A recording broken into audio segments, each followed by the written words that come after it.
school, and I'm joined today by 4 of our Sanborn teachers, Gail Gwynn, Jennifer Manning, Lisa Colby, and Amanda Welvers. And I'd like to thank them for stepping up and doing this presentation today on quality performance assessment protocols. These 4 teachers were part of Sanborn's cohort that attended the QPA training last year, and so they've gone through a number of these protocols. And I think people are at varying stages, so I'd just like to gauge, we'd like to gauge how many, is there anyone else here who's been through that QPA training? Okay, so we have a number of people. Excellent. So the purpose today is to familiarize yourself with a couple of these protocols, or refamiliarize yourself. So it's an opportunity to, if you have done this before, to do it again and to look at some work, and if you have not, to become familiar with it. So at this point, I'd like to turn things over to Lisa Collins. Thank you. I don't think I need this. Yes, you do. I do? All right. Seems like it has a little reverb, but all right. So as John said, my colleagues and I have been part of the QPA cohort working with the Department of Education, and it's exciting to see some of those hands go up around the room for other people. Can't hear me? How's that? There we go. Is that better? There we go. For other people who have been through the protocol themselves. So I'm going to ask those of you who have participated in a protocol experience to sort of be perhaps a resource at your table. If you've been through the protocol, you know that it can get a little bit confusing. So if you'd be helpful, we certainly would appreciate your assistance. All right, we have a, All right, so I'm going to talk just a little bit about why go through the protocol process. You spend a lot of time working on your curriculum, going through competencies and standards and developing the ultimate unit, the ultimate performance assessment, the ultimate tasks, the ultimate rubrics. However, they might not be as ultimate as you think they are. And it's important to put them through a rigorous process to make sure that your task reaches certain depths of knowledge, covers the material that you want them to, and to make sure that your rubrics, your assessments, assess what you need assessed. So, why participate in a protocol? As the PowerPoint states, reviewing and reflecting, looking at your work, refining, gaining important, valuable, unique points of view and perspectives, whether that's working with your grade level colleagues or content colleagues.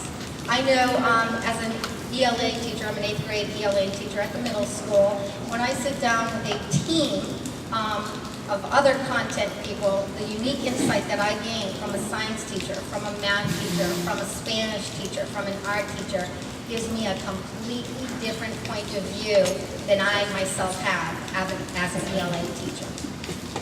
Once again, it helps to evaluate depth of knowledge. Does the task really get to a meaningful experience for kids? Does it go deeper? Is it surface? And it helps you to refine your rubrics for clarity, for accuracy. The result, better assessments, better tasks, better assessments means better information for you for future planning. So that's why you put yourself, your colleagues, the materials through a rigorous protocol. And I'm handing this off.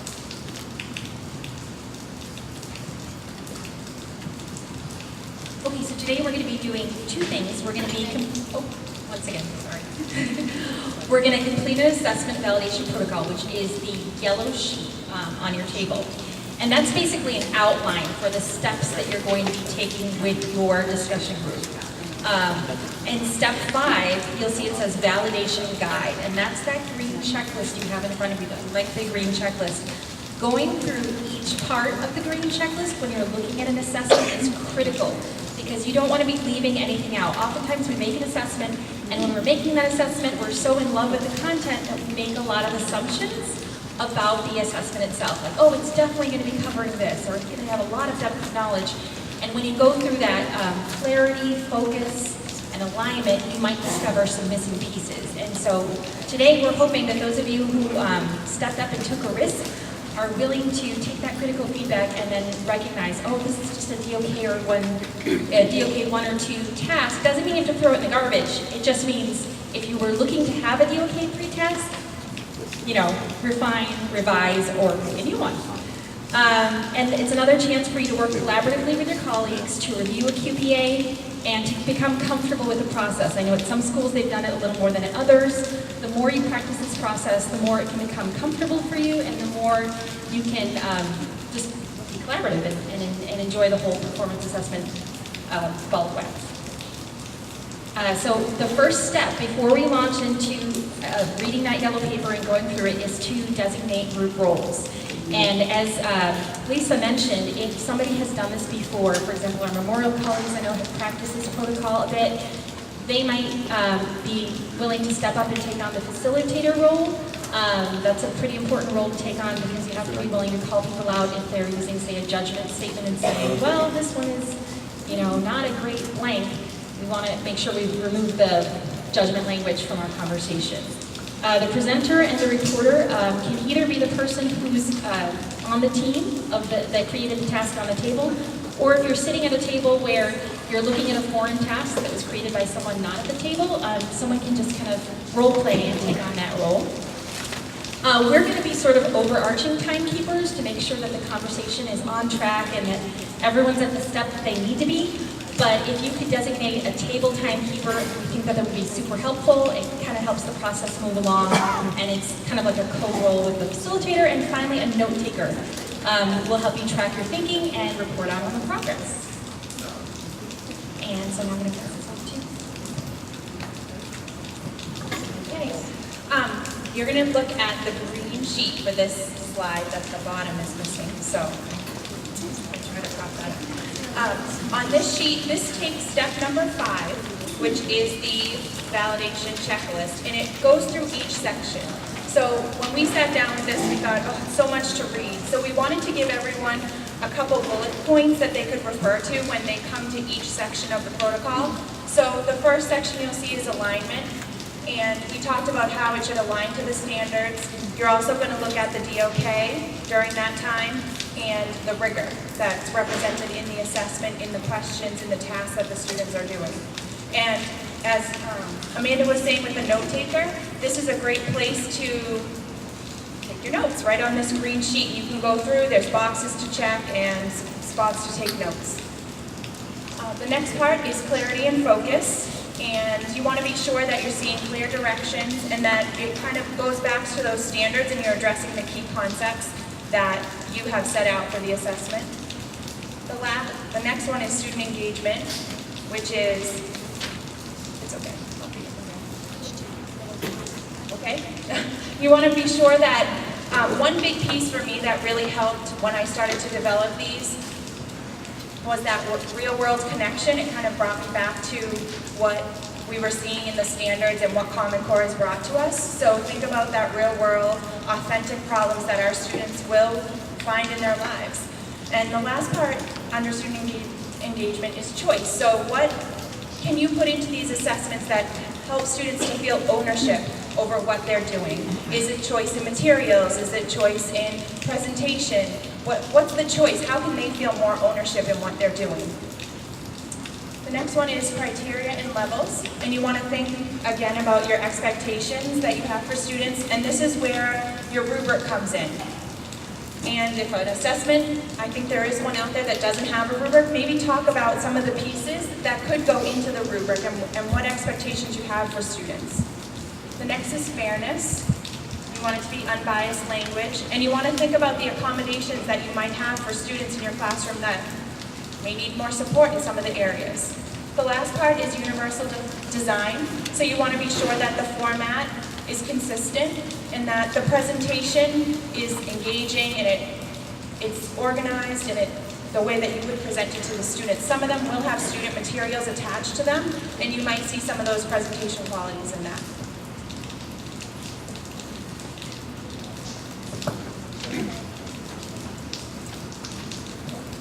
was not about the last slide.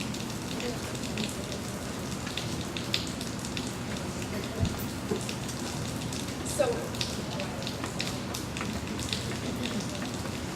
I can tell that one thing that when we went to all of these trainings, we kept asking, could someone please just give us a performance assessment, a quality assessment? And they really kind of set us out on our own and wanted us to just get into the thick of the work. And when we spoke with Gary from the Center for Collaborative Education, he wanted us to include a slide that talked about what exactly was a performance assessment and what you would see in it. And we found a document that had these headings in it. So when you're looking at the performance assessments, you want to make sure that clearly it has the standards, but the standards are aligned to what you're asking the students to do. I'm going to quick go through this because we've heard this over and over again. You want to make sure that there is student choice in what their end product will be. You give them what you want them to do, but give them all the options on how to show you what to do in the end and how they can present what they've learned. You want to make sure that it's authentic, that it's real world, that it is meaningful to them. You don't want to make something that has no meaning for them.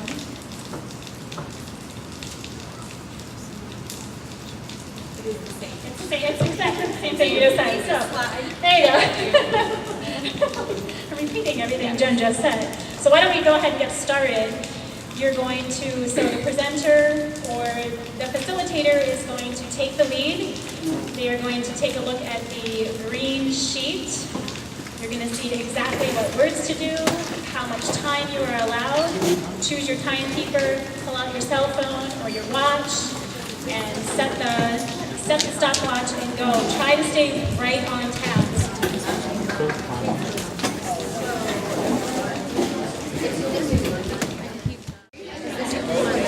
I'll apologize. All right, here we go. What's the time? What's the time?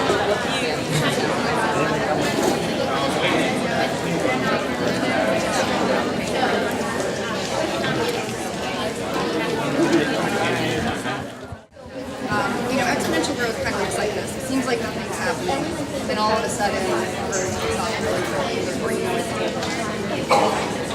idea. So it has them progress through today's policy.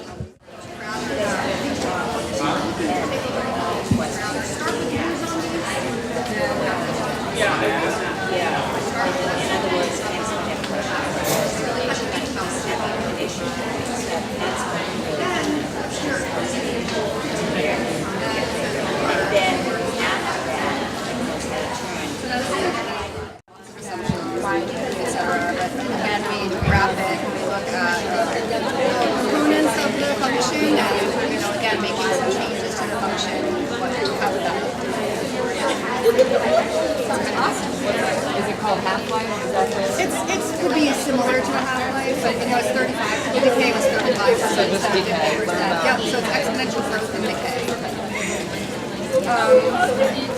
So that's that. As the facilitator, the first thing I'm supposed to do, well, you did the second part totally cool. No, it's awesome. But just to...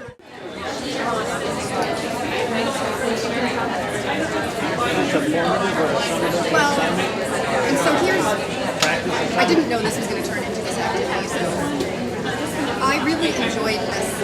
I really liked this, and I would like to find a way to make it to turn it into... That's what I was wondering. The last essential question was someone to agree with my idea. Should that be on the front maybe because that's part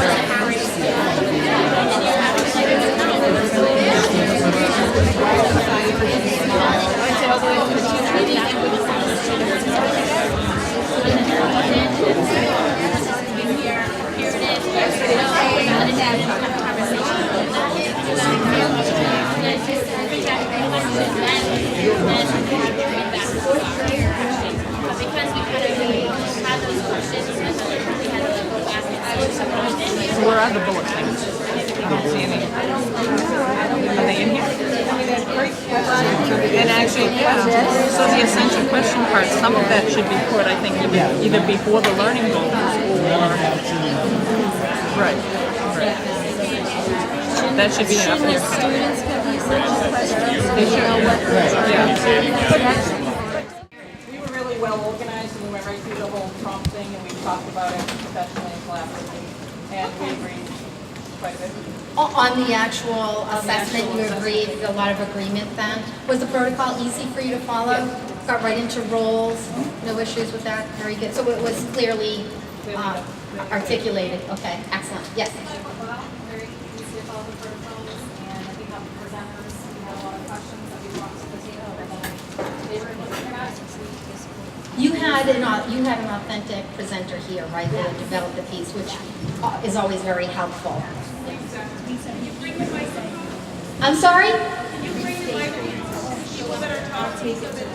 Oh, yes, we can. Anybody else?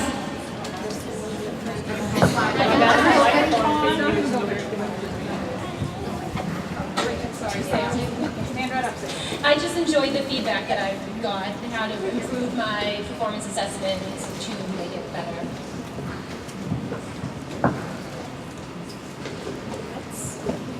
Anybody else? Going once, going twice? Okay. What do you think could have maybe gone a little bit more smoothly? Is there anything anyone felt could have gone a little bit better, a little more smoothly in their discussion today? No, because it was smooth. It went really well. That's awesome. Perfect. And then just last, okay.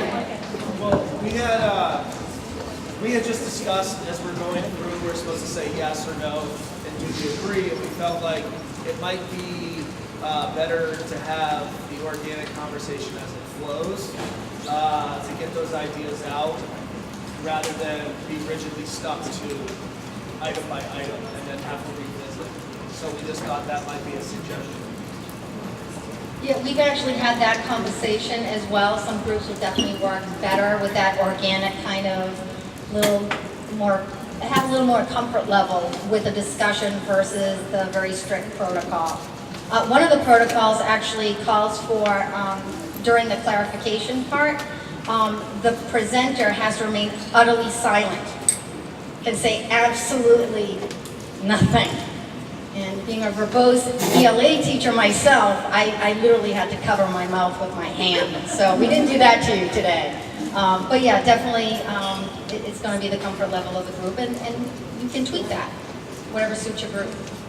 I think it's important these protocols were made to teach you and to help you understand the process, and I think the more that you do them, you'll start to get that feeling of, okay, I want to talk about this now because it will really support this. So I think use them as a tool, just as they're stated, a tool to help you, but don't feel like so tied down. I think that it's a process, a natural process that they wanted you to develop on your own, but they're going to give you some guides to start doing that in your buildings and with your colleagues. Anybody else? All right, and just lastly, so what implications do you think there are for instruction using this protocol? Where do you think you can take it back to your buildings, and what implications do you think it has for instruction?